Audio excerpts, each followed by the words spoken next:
Next, meet these cops who were attacked with an excavator. On June 14th, 2022, Vermont state troopers were attempting to arrest Brandon in an assault and burglary case, but what happened next was nothing they had expected.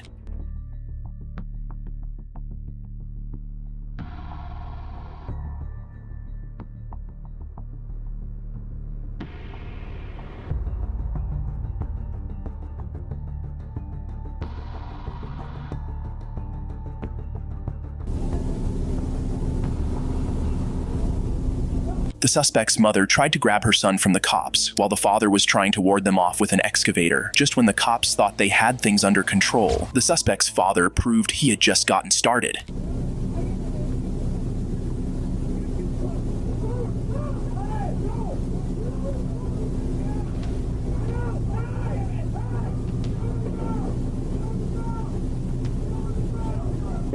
All available units, I've got 343 and 254 in a 10-10. This family managed to turn what should have been a simple arrest into an aggravated battery charge. Brandon was charged with aggravated assault, burglary, unlawful mischief, and resisting arrest, while his father was charged with aggravated assault on a protected official, resisting arrest, impeding, and reckless endangerment. His mother was issued a citation for impeding an officer.